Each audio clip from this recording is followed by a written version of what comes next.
Well, good morning, everyone. Here we are, May 22nd. Just got 1.5 inches of rain last night overnight, which was awesome. And we're just kind of on the verge of, are we going to have enough grass for the summer or are we not? We're in the spring flush right now, and I'm not fertilizing this year for the first time in quite a few years. And so I'm gonna really have to manage my grazing properly to try to get through. So what I've done this morning, I've pinned the cows. I've got them in here. I fed them some cubes to call them into the pen, and they didn't all come in, but most of them did. And we've got a pretty significant fly burden again, and I've been feeding Redmond's mineral with garlic in it. I've also been feeding Purina's Wind and Rain with Alticid fly control in it, and it's just not keeping up. And these cows got a pretty significant fly burden. You can see they're really fighting them, and if you look close there, I mean, there's a lot of flies on that cow. And some of them don't have too many. Interestingly, I do believe that the South Poles don't have quite as many flies on them. And so I'm going to spray them for flies using Corral insecticide, which is a Kumafos insecticide, and we'll knock the fly burden back. And I'm going to move these cows across the road here when I get that done, so that they'll be on autopilot as I move them paddock to paddock on the other side of the road. So we'll show you that. Stay tuned.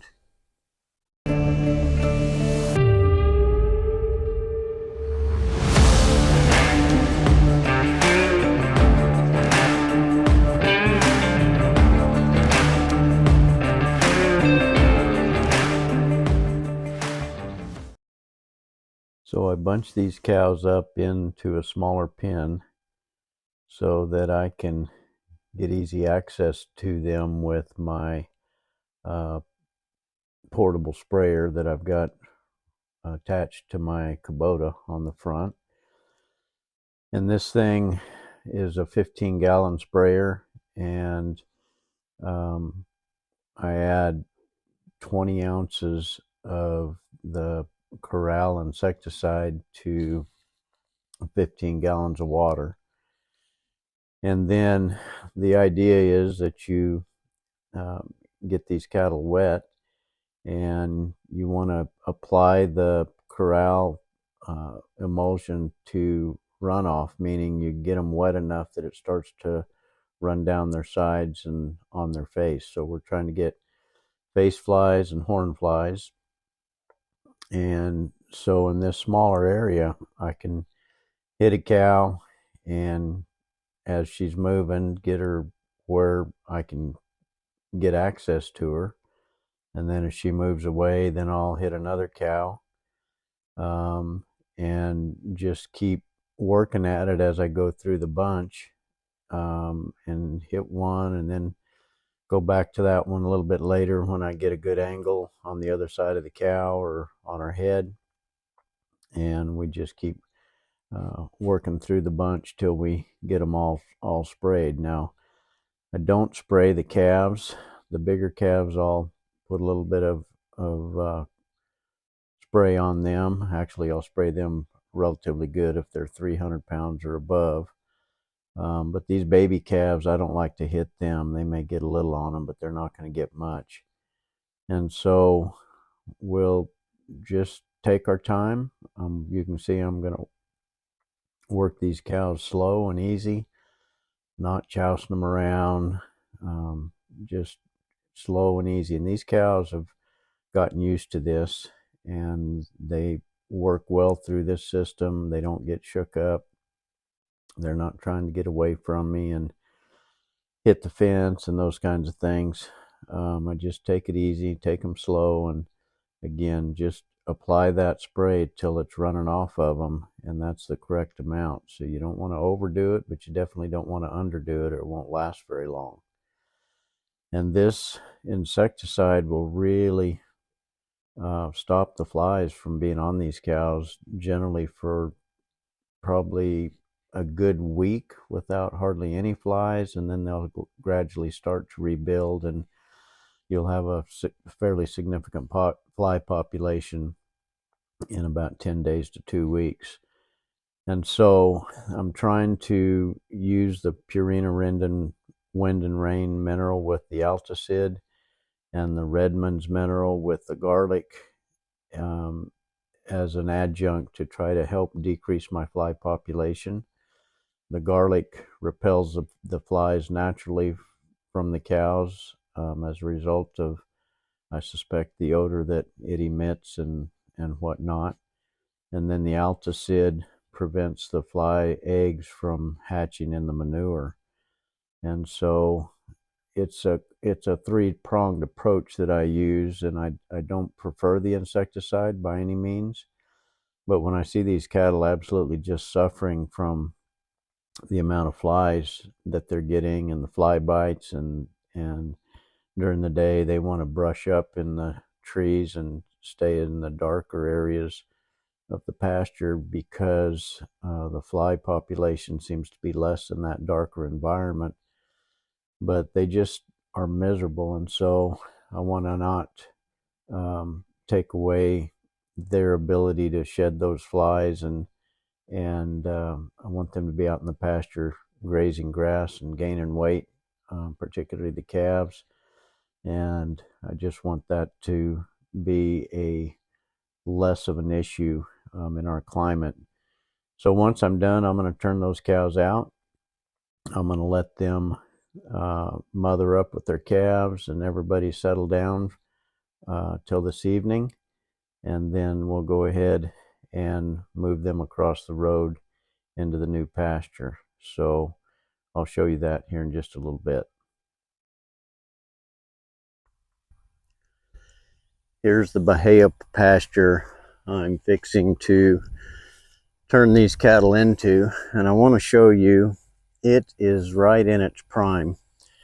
Very vegetative, lots of grass, good ground cover for the most part. This isn't the best Bahia pasture, but it's pretty good, and it's filling in nicely from what it's been in the last few years. But what I want to show you is this is just now starting to send these long shoots up. They come up from low in the grass, and that they'll send that long shoot up overnight. And that's the seed that's being produced. Now that's not mature and ready to fall off, but there'll be thousands of seeds on each one of these, and they come up in twos and occasionally in threes, and this whole field will absolutely be covered with these long thin shoots with the seed head. And that's going to happen just in the next 24 hours. These things will shoot up everywhere. They just did what you're seeing here within the last probably 36 hours.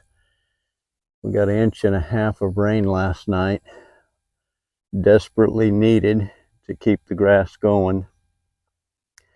But this is what it looks like before I turn the cattle into it.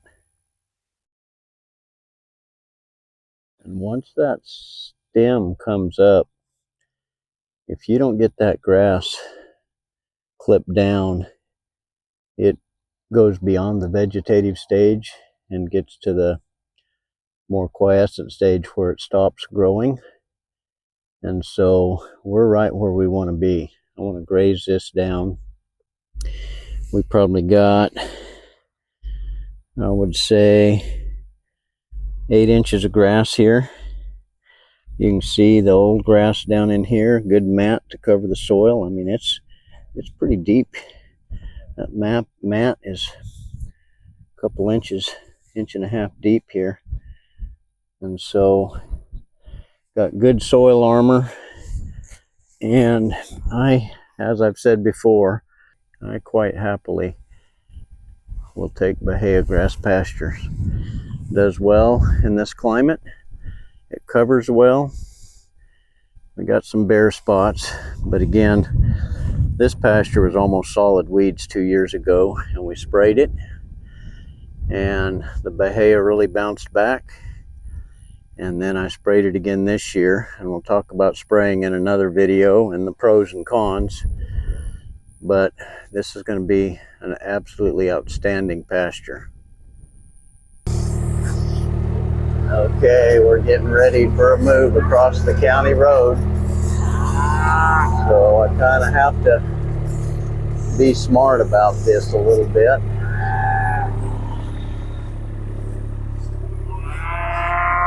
So I got to get them congregated here, and I got my wife here with the mule with the trip hopper on it. And so we're going to move cows. The hard part of this is getting all these baby calves across. They can be dumb and frustrating.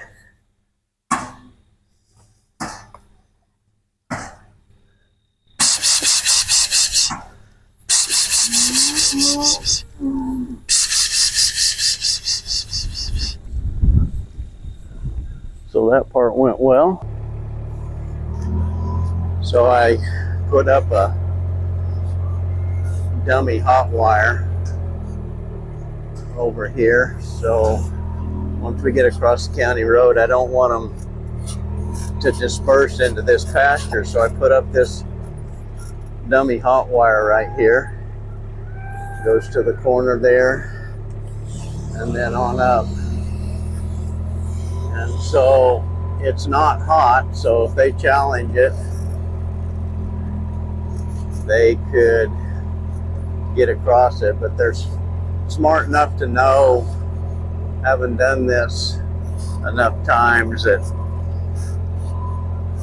that sucker, when it does hit them, it's hot, so they probably won't challenge it. So we're just going to move them on up here to my neighbor's place, and we're going to put them on some really good Bahia grass pasture. Putting them in about, probably, I would guess, 8 to 10 acre paddocks, and I'll leave them in that paddock. I won't rotate them as often as I would like, and again, you've heard this 100 times from me, just because I don't have the time during the week to do all that, set up new paddocks, etc.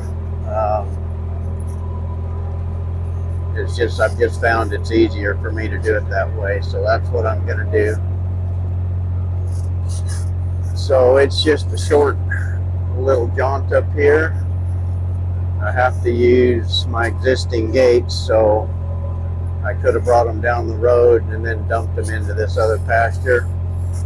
But they're so used to going across the road, you don't want to do anything that's too new, because they get wise real quick, and then pretty soon you got a big problem on your hands.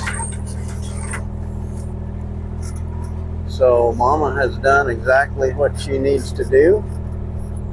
She's way ahead. Cattle are going through into the other pasture. I better get up here and do my part, make sure the babies go through. There's always one that's dumb.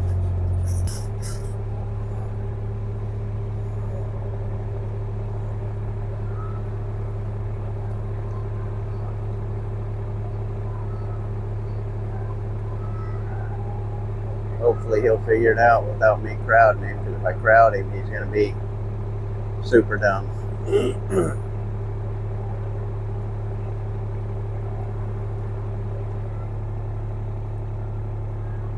always astounds me how they can complicate your life in a New York second. Just a little further, baby. I know if I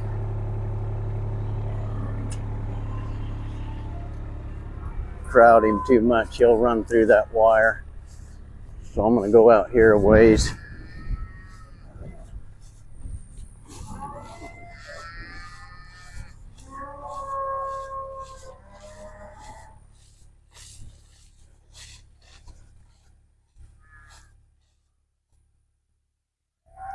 There, he figured it out.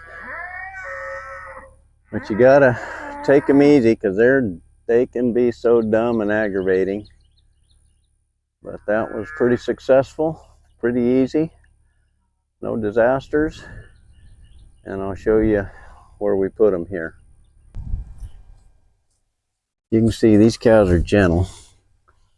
I've got a couple that they're a little wary, which I don't care for, and I will get rid of them. But for the most part, I can walk in and amongst these cows and watch them graze, and they're in good shape. There's a couple starting to show just a touch of rib because of nursing, and hopefully we'll cull out of that over the years. Hopefully the South Pole will take care of that issue, and we'll have roly-poly fat cows or relatively fat cows. These big cows, they take a lot of groceries, and if they produce a lot of milk, that's even worse. So here's the twins, doing very well. That one coming along okay. They're not too small, actually.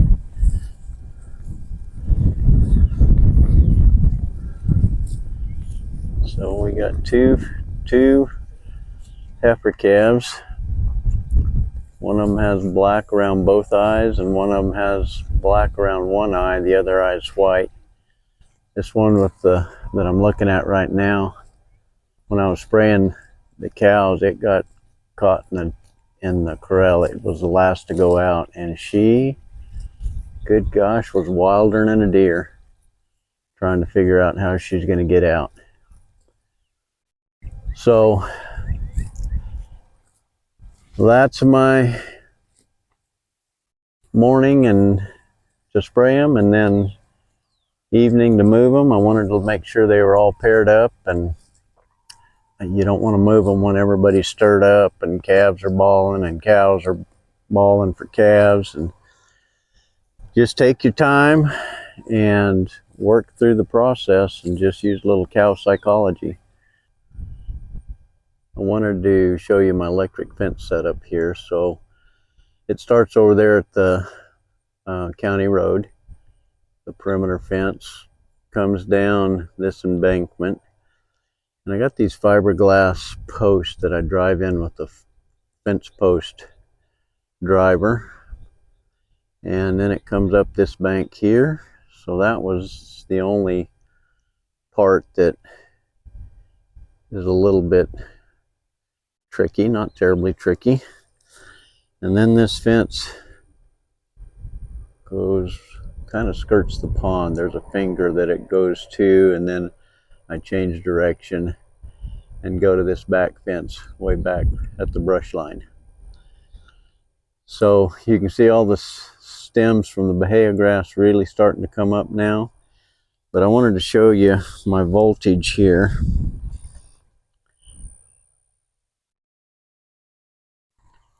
Got my Gallagher voltmeter, and I'm at 6,900 volts, 7,000 volts. And I'm telling you, that will fry you. So I got a good hot fence. Cattle shouldn't challenge it. They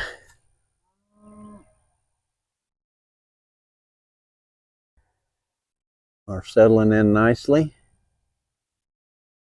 They went up to the water trough up there, and so some of them got a drink, and then some of them are starting to head back. So what happens with cattle, they're very interesting to watch. They'll all graze back the same way. They'll probably go clear to the far end of the pasture, and then they'll turn around and they'll work back this way. And so very interesting to watch their behavior, but they'll all be headed the same way, turn around and graze back the other way. And they'll just graze a little bit of the tops all the way across, and then on the second pass they'll start again. Now this is a hybrid grass, so I don't think you affect the roots as much as you do native grasses, where one bite is sufficient and then the second bite really sets the roots back. This Bahia grass will just keep on coming and charge ahead. You just don't want to graze it off to the dirt for sure. I try to leave 3 to 4 inches of height so that there's a good solar panel left, and it can supercharge itself once you move the cattle off. So with that, we've done a successful day. We have pinned the cattle, we've moved the cattle, we've sprayed the cattle, so they are comfortable and not fighting the flies, and they're in a new pasture with really good grass. Thank you for riding along with me. Hope you have a wonderful day, and appreciate you watching.